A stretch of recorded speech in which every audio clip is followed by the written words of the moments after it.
صحابہ کرام کو اللہ نے عطا کی۔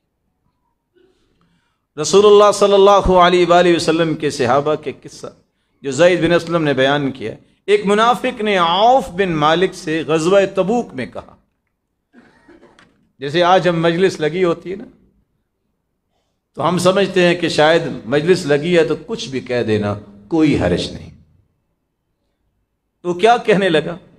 ما لقرائنا هؤلاء ارغبنا بطونا واکذبنا السنة واجبننا عند اللقاء۔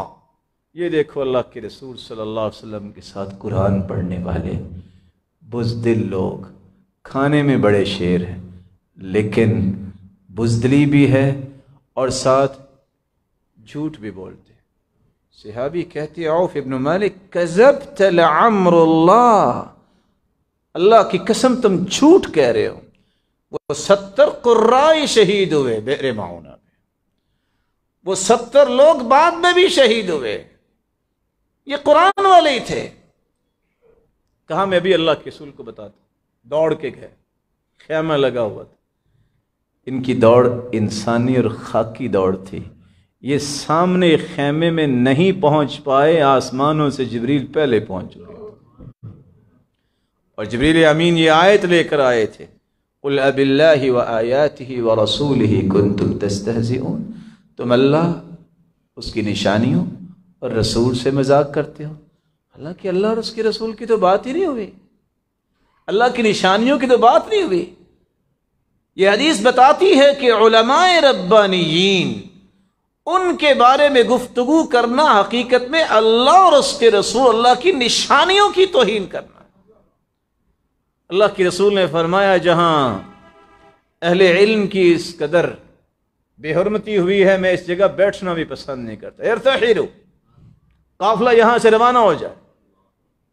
خیمے اکھاڑے گئے، اللہ کے رسول اونٹنی پہ بیٹھے ہیں اور وہ شخص آگے کہہ رہا ہے یا رسول اللہ انما ہی السوالف، میں تو مذاق کر رہا تھا اور آپ کہہ رہے تھے، اور پتھر اڑ اڑ کے اسے لگ رہے تھے، قل اب اللہ وآیاتہ ورسولہ کنتم تستہزئون، اللہ سے مذاق کرتے ہو، رسول سے اور اللہ کی نشانیوں سے مذاق کرتے۔ لا تعتذروا قد کفرتم بعد ایمانکم، عذر پیش کرنے کی ضرورت نہیں ہے، تم ایمان کے بعد کافر ہو گئے ہو۔ اس لیے میں ادباً آپ سے کہوں گا، میں اور آپ بھی اگر کوئی 2 لفظ پڑھے ہیں تو ہم کوئی بڑے عالم نہیں ہیں، طالب علم ہیں، کسی ایک کی غلطی اور کوتاہی اور کوتاہ فہمی کو علماء کے ساتھ چیپ نہ کیجئے۔ یہ سلسلہ وہ ہے جس کے بارے میں اللہ جلال نے اس سلسلے کے قائد بنایا ہے تو محمد الرسول اللہ کو بنایا۔ مسلمان کے بارے میں امام مالک بن دینار کہا کرتے تھے کفا بالمرء خیانہ ان یکون امین للخونہ وکفا بالمرء شرا الا یکون صالحا ویقع فی الصالحین۔ دنیا میں کسی آدمی کو برا دیکھنا ہے، اس سے برا کوئی نہیں ہے، خود تو نیک نہیں ہے لیکن نیکوں کے بارے میں بد زبانی کرتا۔ امام احمد کہا کرتے تھے لحوم العلماء مسمومہ من شمها مرض ومن اکلها مات، علماء کے گوشت بڑے زہریلے ہیں، جو اس کو سونگ لیتا ہے وہ بیمار ہو جاتا ہے، جو کھا لیتا ہے مر جاتا ہے۔ کیا مطلب؟ غیبت سوچتا ہی ہے تو بیمار، غیبت کر لے تو وہ ایمانی طور پہ مردہ ہو جاتا ہے۔ 5واں درجہ آتا ہے عام مسلمان کے بارے میں بدگمان ہونا۔ امام غزالی کہا کرتے تھے سوء الظن غیبت بالقلب، کچھ لوگ زبان سے غیبت کرتے ہیں، یہ 2-4 غیبتیں ہوتی ہے، تھک جاتا ہے پھر کام پہ لگ جاتا ہے۔ اصل بیچارہ مسکین وہ ہے جو دل کی غیبت کرتا ہے، 24 گھنٹے گناہ میں گزارتا ہے، جو کسی مسلمان کے بارے میں بدگمان ہوتا ہے۔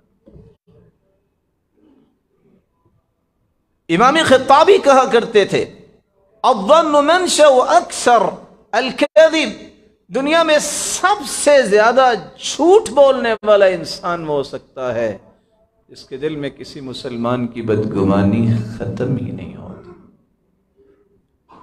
علی ابن ابی طالب رضی اللہ تعالی عنہ وہ کہا کرتے تھے ایک آدمی اگر کسی کے بارے میں بدگمان ہوتا ہے تو اسے اسی لمحے یہ بات یاد رکھنی چاہیے کہ مجھ سے بڑا ظالم دنیا میں کوئی نہیں، جو اپنی جان پہ ہی ظلم کر رہا ہے، اس کا نقصان اس کو نہیں ہوگا، میں اپنی دنیا اور آخرت برباد کر بیٹھوں۔ ومن قال فی مسلم ما لیس فیہ اسکنہ اللہ ردغۃ الخبال، جو کسی مسلمان کے بارے میں ایسی سوچتا ہے یا کچھ کہتا ہے جو اس میں ہے نہیں، اللہ اسے جہنمیوں کے خون اور پیپ میں رکھیں گے، حتی یخرج مما قال، جب تک وہ ثابت نہیں کرے گا جو کچھ اس نے کہا، ولیس بخارج، نکل نہیں سکے گا کیونکہ ثابت کر ہی نہیں سکے گا۔